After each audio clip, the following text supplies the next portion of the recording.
Immature faith and earthly mindset is not the criterion to follow Jesus. The cross symbolizes Christ's sacrificial love and mission. What it means to follow Christ.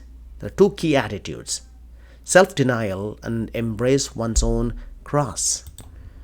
When we compare the synoptic Gospels of Matthew chapter 18, 1-5 and Luke chapter 9, 46-48, Jesus directly asks in Matthew, who is the greatest in the kingdom of heaven? Jesus responds by calling a child to him, saying that unless they have changed and become like children, they will never enter the kingdom of heaven. Jesus emphasizes whoever humbles himself like a child is the greatest in the kingdom of heaven, and that welcoming a child, his name is equivalent to welcoming him. In Luke's account is similar to Mark's. The disciples argue about which of them would be the greatest, and Jesus, knowing their thoughts, brings a child to his side. He tells them, whoever welcomes this child in his name welcomes him. Who welcomes is welcome the ones who sent him. He concludes by saying that least among them is the greatest. Let's connect this with a wisdom story, a story of the humble monk. There was once a wise and humble monk who lived in a small monastery high in the mountains. The monk was known for his deep spirituality and simple lifestyle. Many pilgrims traveled a long distances to seek his counsel, hoping to learn the secrets to a holy life. One day, a young man full of ambition and desire for greatness visited the monk. He asked, "Holy monk, I want to become great and respected. What must I do to achieve this?" The monk smiled gently, took the young man to the garden of the monastery. He pointed to a small, humble flower, growing quietly among the stones. "Look at this flower," the monk said. "It doesn't seek attention or strive to outshine the others. It simply grows where it's planted, giving beauty and fragrance to all who pass by, even though many not notice it."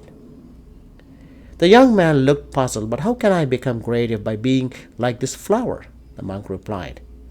"True greatness is not in seeking to be noticed or praised. It's in serving others without expecting anything in return, just as this flower serves by spreading its fragrance without demanding recognition. Live your life with humility. Serve those around you, and greatness will follow naturally." The young man left the monastery with a new understanding, realizing that true greatness lies in humility and service, not in seeking fame or power. Let's begin acknowledging the human desire for recognition and greatness, which is common in every stage of life. But Jesus' teaching on greatness,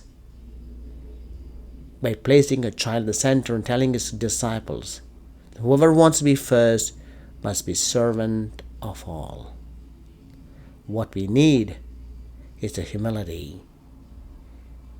God is about humility and becoming like a child. Let's focus on 3 applications to meditate this week and coming weeks ahead.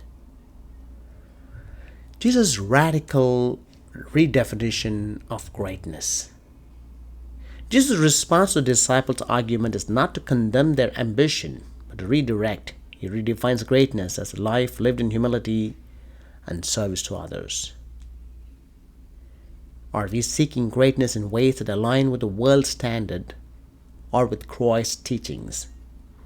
True greatness, according to Jesus, is found in the quiet, often unseen acts of service, caring for loved ones, volunteering, offering a listening ear to someone in need, welcoming the vulnerable. Jesus places a child in their midst not because of child's innocence, but because in the culture of the time, children had no status, power, or influence. To welcome a child was to welcome someone who could offer nothing in return, a true test of selfless love. Let's challenge to think about who the children in our lives are, the people who may be overlooked or undervalued.